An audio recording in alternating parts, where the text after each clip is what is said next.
চোখ খুললেই যদি দেখো মেঘ, পাহাড় আর শান্তির শহর, যে পাহাড়ি শহরটা শুধু সুন্দরই না, একসময় ব্রিটিশ ইতিহাসেরও অংশ ছিল, যেখানে ভোরের আলো পাহাড় ছুঁতেই মেঘের আড়াল ভেঙে দেখা দেয় কাঞ্চনজঙ্ঘা। এই শহরে সময় কিন্তু ধীরে চলে। টয় ট্রেনের শব্দে বেঁচে থাকে ইতিহাস, চায়ের সুবাস, ঠান্ডা হাওয়া আর পাহাড়ের কোলে কিছু নিঃশব্দ মুহূর্ত। কেভেন্টার্সের ব্রেকফাস্ট, গ্লেনারির কফি আর রোপওয়ে থেকে পাহাড়ের প্যানোরামিক ভিউ, এক কথায় ম্যাজিক্যাল। সব পাহাড়ই হয় সুন্দর, কিন্তু কিছু পাহাড় হয় রাজকীয়। ঠিক তেমনি মেঘের মাঝে বসে থাকা এই জায়গার নাম পাহাড়ের রানী দার্জিলিং।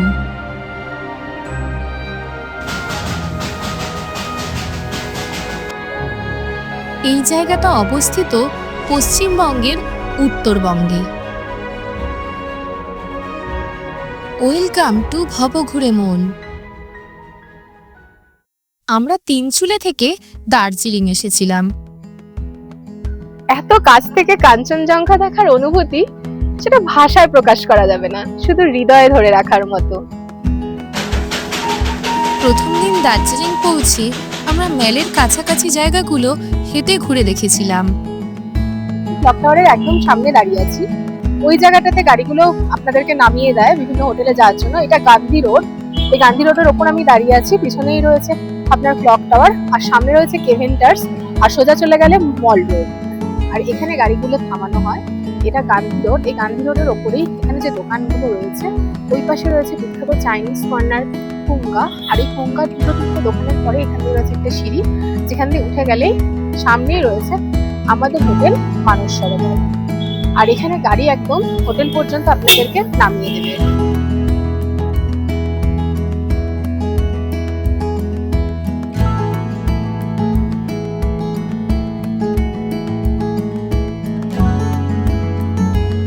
আমরা আজকে চেক ইন করেছি হোটেল মানস সরোবরে, যেটা একদম দার্জিলিং মেল রোডের ওপরে কুঙ্কা রেস্টুরেন্টের পাশেই অবস্থিত। আর এই হোটেলের এটা হচ্ছে রুম। এই রুমের ভাড়া পড়েছিল আমাদের 1400 টাকা করে। সুন্দর ডেকোরেটেড করা রুমটা। এই একটা ডিনার রয়েছে, এদিকে এক্সট্রা ব্ল্যাঙ্কেটও রয়েছে, আর ছিমছাম সুন্দর। এই হলো বেড।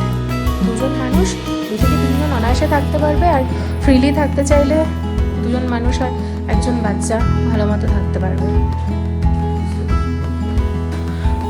ওয়াশরুম।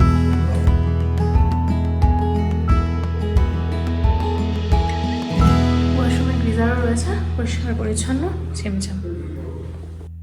হোটেলে চেক ইন করে একটু ফ্রেশ হয়ে আমরা বেরিয়ে পড়েছিলাম। আজ দার্জিলিংয়ের ডে ওয়ানে আমরা মেলের কাছাকাছি জায়গাগুলো, বিশেষত মল রোড, তার সাথে থাকছে মহাকাল মন্দির, মার্কেট, বিভিন্ন খাবারের জায়গা, এইসব ঘুরে দেখব। এখন চলেছি মল রোডের দিকে। এই রাস্তায় হাঁটলে যেন মনে হয় সময়টাও একটু ধীরে চলে। দুজন ছোট্ট মানুষ, কিন্তু ভালোবাসাটা অনেক বড়। এটাই তো জীবনের আসল সৌন্দর্য। আমি এখন দার্জিলিং মেলের একদম পাশেই রয়েছি, যেখানে আগে পুরো স্ট্রিট ফুড গুলো বসতো।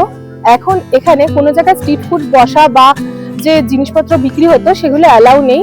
এখন ভানু ভবনে সমস্ত যে মহাকাল মার্কেটটা উঠে গেছে। এই মল রোড হচ্ছে দার্জিলিংয়ের হৃদয় স্পন্দন। যারা আমার এই ভিডিওটি দেখছেন, তাদের কাছে আমার সাজেশন থাকবে, যদি আপনারা প্রথমবার দার্জিলিং আসছেন, তাহলে একটা দিন অন্তত রাখুন লোকাল জায়গাগুলো হেঁটে দেখার জন্য। আরেকদিন আপনারা সাইট সিইং করুন। এই লোকাল জায়গাগুলো কিন্তু ভীষণ সুন্দর।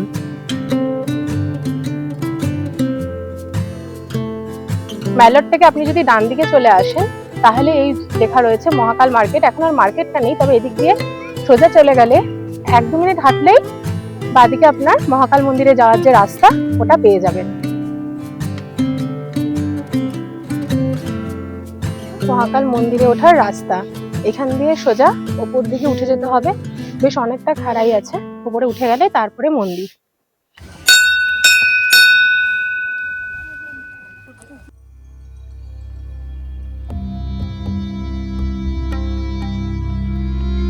এখন আমরা রয়েছি মহাকাল মন্দিরে একদম এন্ট্রান্স পয়েন্টে। এখান দিয়ে ঢুকে গেলেই প্রথমেই আপনাদের পুজোর ডালা এবং যাবতীয় জিনিস পেয়ে যাবেন। তারপর ওখান থেকে আরো খানিকটা উপরে উঠে তবেই মন্দির। আর এই মন্দিরের কিছু নিয়ম আছে, যেমন মেয়েরা শর্ট স্কার্ট এবং অশালীন কোনো ধরনের পোশাক পরে মন্দিরের ভেতরে প্রবেশ করতে পারবে না। এটা হচ্ছে জুতো রাখার জায়গা, এখানে জুতো রেখে খালি পায়ে আপনাদের উপরে উঠতে হবে। আচ্ছা 50 का एक दे दीजिए।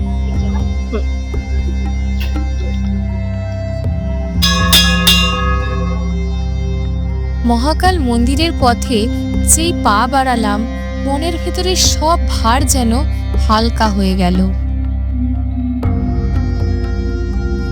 ধূপের গন্ধ আর নীরবতা সব মিলিয়ে এক আলাদা শান্তি।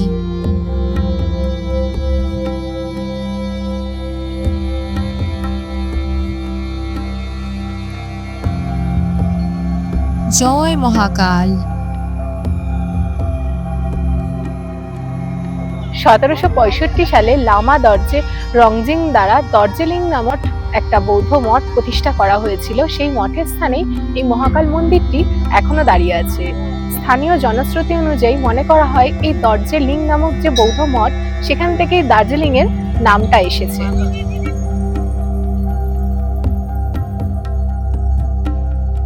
এই মন্দিরে অত আড়ম্বর নেই, শুধু আছে বিশ্বাস আর ভক্তির মিলন।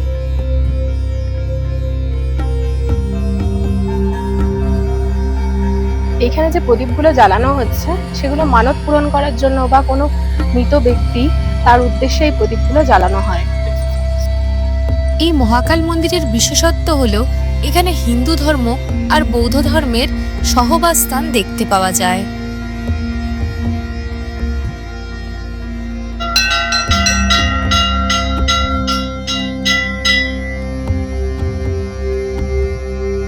এখানে এসে মাথা নত করলেই মনে হয় মনের সব ভার একটু হালকা হয়ে গেল। এই মহাকাল মন্দির চত্বরের পেছন দিকেই রয়েছে দ্বাদশ শিবলিঙ্গ।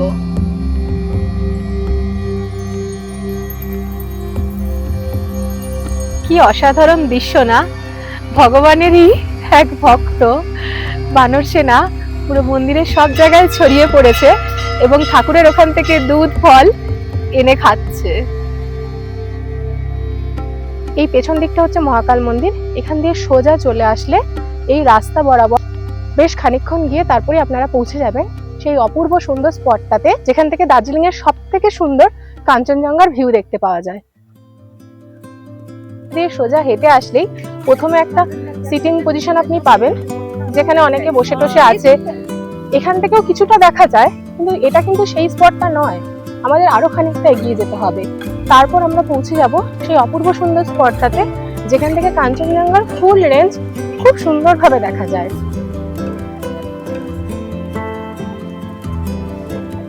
এই রাস্তা দিয়ে যেতে গিয়ে সেই দিন আমার এক অদ্ভুত সুন্দর অভিজ্ঞতা হয়েছিল।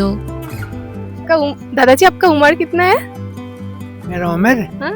106 अच्छा, ईयर ऑफ बर्थ 1921। 1921 नवंबर 16 तारीख मुंगशिर गते। ओ माय गॉड, आपको सब याद भी है? हाँ हाँ हाँ, आप तो लेजेंड हो। नमस्ते दादाजी, नमस्ते। हर और सुबह वैसे- आप वॉकिंग के लिए जाते हैं? हाँ रोज। अच्छा, इधर ही आपका घर है? हाँ तो चौरस्ता में। ओ अच्छा, और लेजेंड हो दादाजी, कितना कुछ देखा आपने। अच्छा অবশেষে আমরা পৌঁছে গেছি সেই স্পটে। এই হলো সেই স্পট যেখান থেকে কাঞ্চনজঙ্ঘার ভিউ অসাধারণ দেখা যায়, আর যেটা রিলে খুবই ভাইরাল। আপনারা কিন্তু দার্জিলিং বেড়াতে আসলে পায়ে হেঁটে যখন পুরোটা ঘুরে দেখবেন, এই জায়গাটা একদম মিস করবেন না। দার্জিলিং কফি হাউসের একদম সামনেই এই স্পটটা আপনারা দেখতে পাবেন। সূর্যের প্রথম আলো ছুতেই কাঞ্চনজঙ্ঘা হয়ে উঠল সোনালি।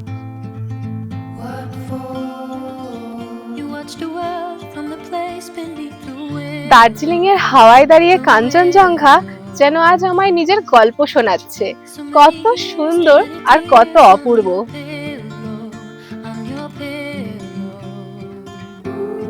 একটা সুন্দর ভক্তিময় সকাল কাটিয়ে আমি এবার এগিয়ে যাচ্ছি ব্রেকফাস্ট করব জন্য।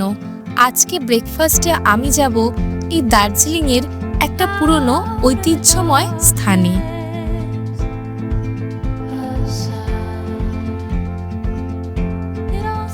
এই হলো কেভেন্টার্স, যেটা স্বাদে মিশে আছে পাহাড়ের গল্প। ঢুকতেই নজরে পড়বে এই জায়গাটা, যেটা এক টুকরো সিনেমার জগৎ। চারিদিকে আইকনিক সিনেমার সব ছবি, যাকে বলে সত্যিকারের অ্যাস্থেটিক কর্নার।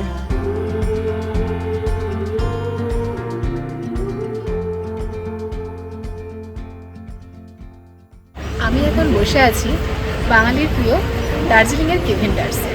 1900 সালের দিকে যখন ব্রিটিশরা এই দেশে ছিল, সকালীন যে বিশ্রামের স্থান ছিল সেটা ছিল দার্জিলিং। আর এখানে আসার পর তারা যেমন রেল, চা আর এই সুন্দর শহরটাকে তৈরি করেছিল, তার সাথে সাথে 1911 সালের দিকে এডওয়ার্ড কেভেন্টার্স এই রেস্তোরাঁটা তৈরি করেছিল, যেখানে বিভিন্ন ধরনের ইংরেজি ব্রেকফাস্ট পাওয়া যেত। আর এখনও দার্জিলিংয়ের বুকে কেভেন্টার্স দাঁড়িয়ে আছে তার সেই পুরনো ঐতিহ্য নিয়ে।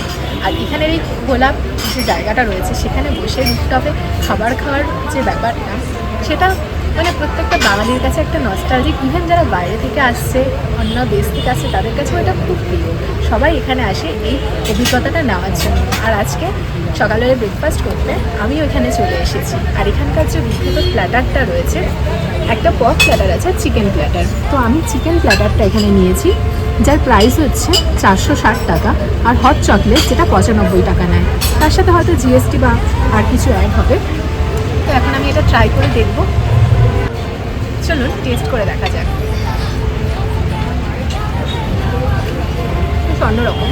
আজকে সকালটা না পুরো পুরোনো দিনের সিনেমার মতন লাগছে। এই সুন্দর দার্জিলিং শহর, শান্ত হাওয়া, সাথে হেরিটেজ কেভেন্টার্সে বসে ব্রেকফাস্ট। আর আপনারা হয়তো জেনে থাকবেন, দার্জিলিংয়ে যেমন অনেক হিন্দি বাংলা সিনেমার শুটিং হয়েছে, তার সাথে সাথে ওই কেভেন্টার্সেও অনেক শুটিং হয়েছে। তার মধ্যে উল্লেখযোগ্য বাংলার কাঞ্চনজঙ্ঘা, হিন্দির বিখ্যাত বরফি সিনেমার শুটিং কিন্তু এই কেভেন্টার্সে হয়েছে।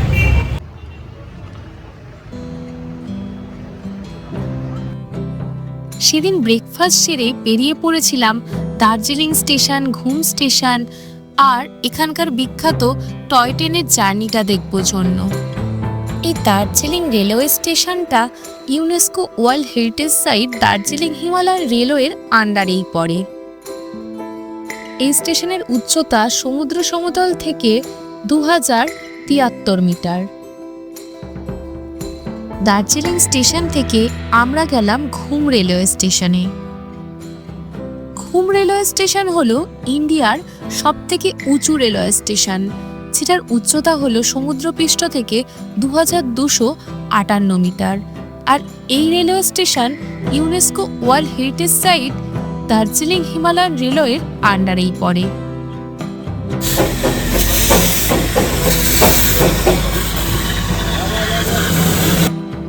1881 সালে এই দার্জিলিংয়ে ন্যারো গেজ রেল পরিষেবা শুরু হয়েছিল। আজও এখানে বাষ্পচালিত এবং ডিজেল চালিত দুই ধরনেরই রেল পরিষেবা চালু আছে। প্রতিদিন এখানে 90 মিনিটের জয় রাইড চলে।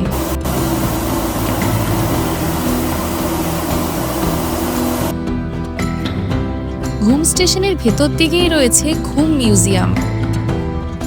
এই স্থানে দার্জিলিং হিমালয়ান রেলওয়ের হিস্টোরিক্যাল জিনিস, ফটোগ্রাফ এসব সংরক্ষিত আছে। আপনারা জয় রাইডে উঠলে এই মিউজিয়ামটা দেখতে পেয়ে যাবেন।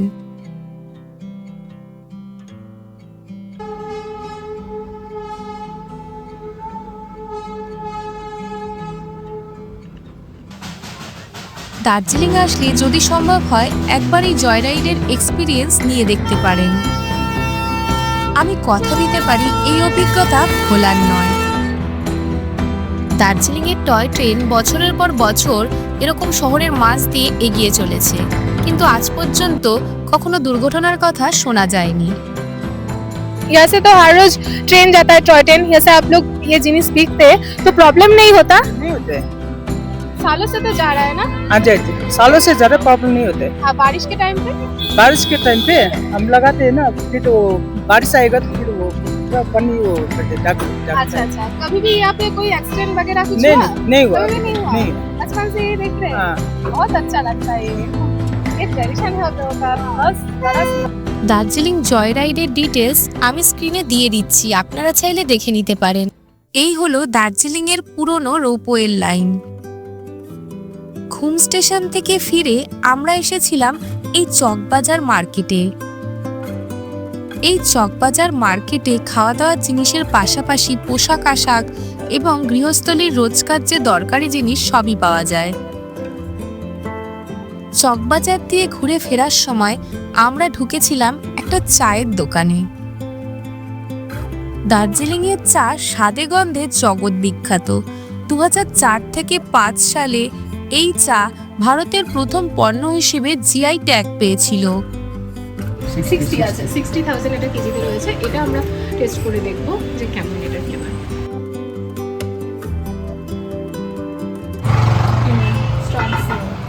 হয়ে গেছে, এখন এটা ঢালা হচ্ছে। প্রসেসিংটা ভীষণই সুন্দর। প্রপার দার্জিলিং টিয়ের যে স্বাদ সেটা নিতে গেলে এইভাবেই প্রসেসিংটা করতে হবে। দার্জিলিং চা বিশেষ করে এইসব পাতা চাগুলো কখনো ফোটালে টেস্ট আসে না, এগুলো ভিজিয়েই রাখতে হয় একদম ঠিক কোয়ান্টিটিতে ঠিক টাইমে। এটার এতটা প্রাইস আর এতটা সুন্দর টেস্ট হওয়ার কারণ হচ্ছে এটা ক্লোনেল টি গোস, যেটা হচ্ছে গাছের মানে বীজটা থেকে নয়, গাছটা তৈরি হচ্ছে বিভিন্ন পাতাগুলো থেকে এর এক্সট্রাক্টটা নেওয়া হয়, সেই জন্য এটার এতটা লাইট আর এত সুন্দর খেতে, আর প্রাইসটাও এতটা হাই। ফ্লেভারটা অনেকটা ফ্রুটি হানি ফ্লেভার যেটা।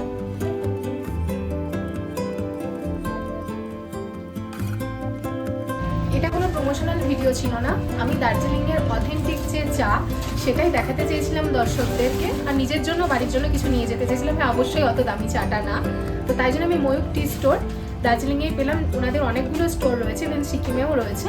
তো আমি এখানে এসে চা টেস্ট করলাম আর আমার বাড়ির জন্যও নিয়েছিলাম, যেটা রেগুলার ইউজের জন্য। আর তার সাথে তখন আমি ইউটিউবের জন্য দামি চা যেটা রয়েছে আপনাদের জন্য ওটা টেস্ট করে দেখেছি।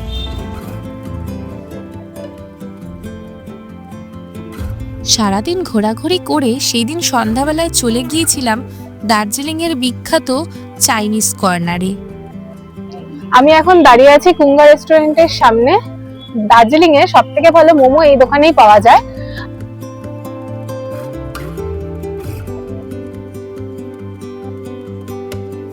ওই সাইডেই রয়েছে ক্লক টাওয়ার, আর এই হলো কুঙ্গা রেস্টুরেন্ট। এখানকার চিজ চিকেন মোমো উফ, অসাধারণ তার স্বাদ। সেদিন রাতে এখানকার চাইনিজ খেয়েই ঘুমিয়ে পড়েছিলাম। এই ছিল দার্জিলিংয়ের ডে 2। সেই দিনটা শুরু হয়েছিল টাইগার হিলে সূর্যোদয় দেখার মাধ্যমে। টাইগার হিলের উচ্চতা সমুদ্র সমতল থেকে 2590 মিটার। এই স্থানটি দার্জিলিংয়ের মেন শহর থেকে প্রায় 11 কিলোমিটার দূরে অবস্থিত। তাই আপনারা যদি সূর্যোদয় দেখতে চান তাহলে ভোরবেলা 3:30 থেকে 4টে নাগাদ বেরিয়ে পড়তে হবে। সেই দিন আমাদের দ্বিতীয় গন্তব্য ছিল রোপওয়ে। এইভাবে লম্বা লাইন দিয়ে রোপওয়েতে উঠতে হয়, তাই সকাল সকাল রোপওয়েতে চলে আসাই ভালো। এই রোপওয়েতে চড়তে হলে বড়দের 260 এবং ছোটদের 130 টাকা ভাড়া লাগে। 1968 সালে প্রথম দার্জিলিং এবং সিংলা বাজারের মধ্যে এই রোপওয়ে পরিষেবা চালু হয়েছিল। এই রোপওয়ের নিচেই রয়েছে রামমাম উপত্যকা। মনে হচ্ছে আকাশের পথে যাচ্ছি, নিচে সবুজ পাহাড় আর পেছনে সাদা কাঞ্চনজঙ্ঘা।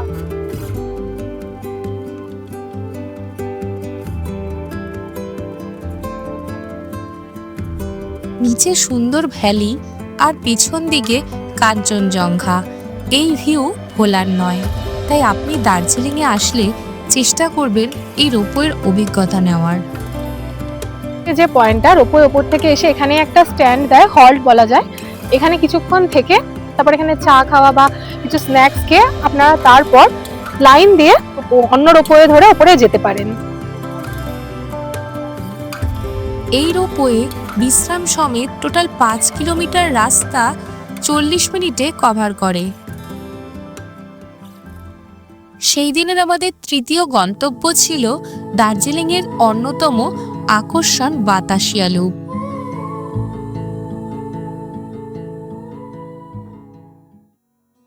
এই বাতাসিয়া লুপ হলো Gorkha সোলজারদের war Memorial.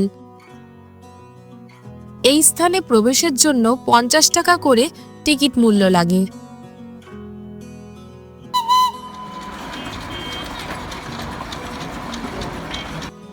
Darjeeling main city থেকে এই স্থানের দূরত্ব 5 কিলোমিটার।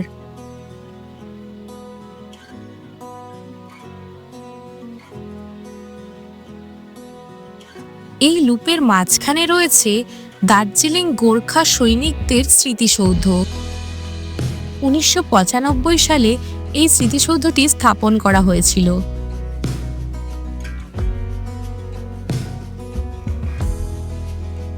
এটি দার্জিলিংয়ের বিখ্যাত হিলকট রোডের ওপরেই অবস্থিত। এই লুপের চারপাশে রয়েছে অনেক ধরনের দোকান।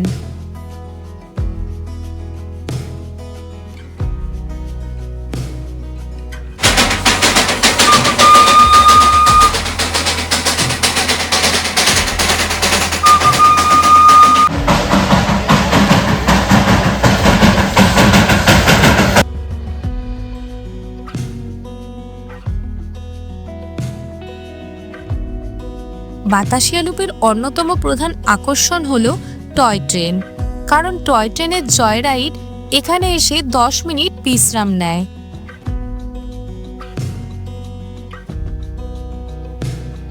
যারা জয় রাইডে যেতে পারছেন না কিন্তু টয় ট্রেন দেখতে চান, তারা বাতাসিয়া লুপে আসলেই দেখতে পারবেন। এই লুপের চারপাশে ছড়িয়ে ছিটিয়ে থাকা অস্থায়ী দোকানগুলোর থেকে আপনারা কেনাকাটা করতে পারেন।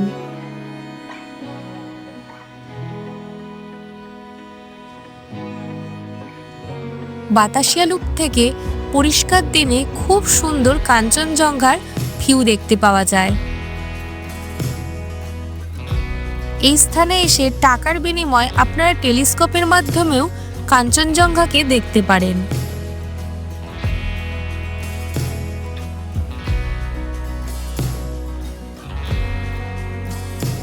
বাতাসিয়া লুপে অনেকক্ষণ সময় কাটিয়ে আমরা চলে গিয়েছিলাম সেই দিনে আমাদের চতুর্থ গন্তব্য পিস প্যাগোডাতে। এই স্থানে ঢুকে আপনাদের প্রথমেই নজরে পড়বে জাপানিজ টেম্পল।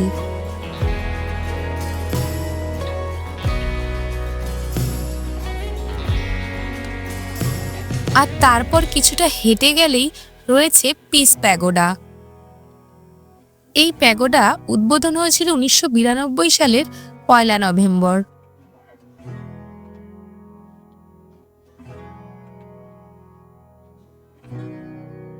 এই স্থানের উচ্চতা 94 ফুট। পিস প্যাগোডা, যেখানে শব্দ থেমে যায় আর শান্তি কথা বলে।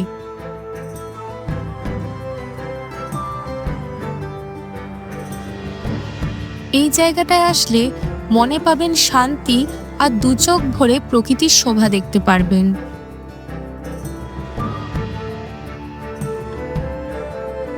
পিস প্যাগোডা দেখে আমরা চলে গিয়েছিলাম ঘুম মনেস্ট্রিতে।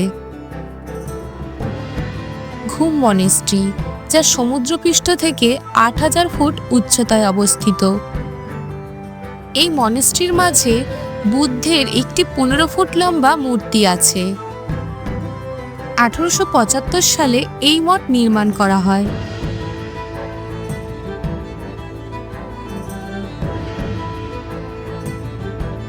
ঘুম মনেস্ট্রি থেকে বেরিয়ে আমরা চলে গিয়েছিলাম তেনজিং রক দেখতে। বিশাল এই পাথরটির নামকরণ করা হয়েছে তেনজিং নোরগের নামে, যিনি 1953 সালে এডমন্ড হিলারির সাথে এভারেস্ট আরোহণের জন্য বিখ্যাত হয়েছিলেন। তবে এই জায়গাটি খুব একটা গুরুত্বপূর্ণ বলে আমার মনে হয়নি, স্কিপ করাই যায়। এখন আমরা যেখানে আছি এটা হচ্ছে চিত্রা বা রঙ্গিত টি গার্ডেন। এই জায়গাটা ভীষণই সুন্দর। এখানে অনেক চায়ের দোকানও আছে, যেখান থেকে আপনারা অন্যান্য জায়গার তুলনায় সস্তায় চা পেয়ে যাবেন। আর তার সাথে সাথে এখানকার সিনিক বিউটি অসাধারণ। পরিষ্কার দিনে পেছনে কাঞ্চনজঙ্ঘাও দেখা যায়।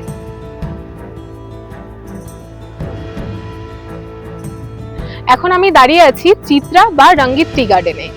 এই জায়গাটা এমনি নেচারটা তো দারুণই সুন্দর, আর এখানে যে চায়ের দোকানগুলো রয়েছে, এখানে চা পাতা দার্জিলিং এর অন্যান্য জায়গার তুলনায় কম টাকায় পাওয়া যায়। আর পরিষ্কার দিনে এখান থেকে খুব সুন্দর কাঞ্চনজঙ্ঘার ভিউ পাওয়া যায়। আর এখান থেকে একটা 360 ভ্যালি ভিউ পাওয়া যায়, অসাধারণ। সিনিক বিউটিও খুব সুন্দর।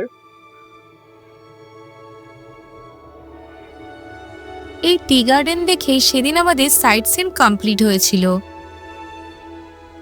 এটা ছিল দার্জিলিং এর তৃতীয় দিন।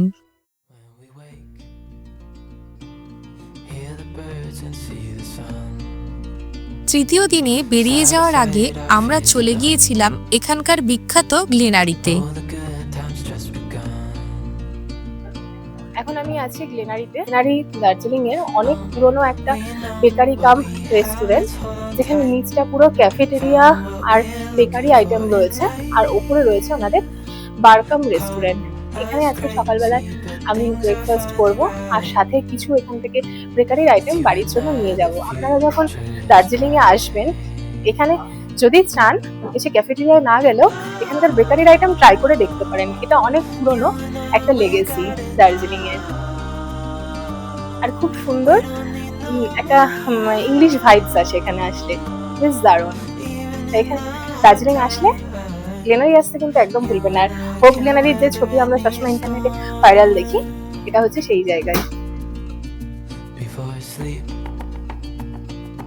দার্জিলিং প্রেমী বাঙালির সবসময় একটা আবেগ থাকে ইভেন্টার্স আর গ্লেনারি নিয়ে। গ্লেনারিতে বসে এক কাপ কফি খাবো না, দার্জিলিং এসে তা কি হয়? ব্যাপারটা রাজকীয়, তাও মাঝে মাঝে চলতেই পারে।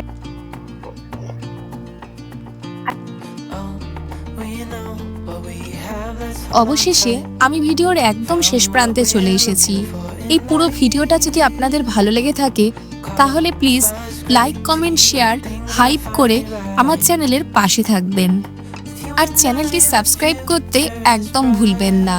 দেখা হচ্ছে পরের কোনো সুন্দর সিনেমেটিক ভিডিওর সাথে।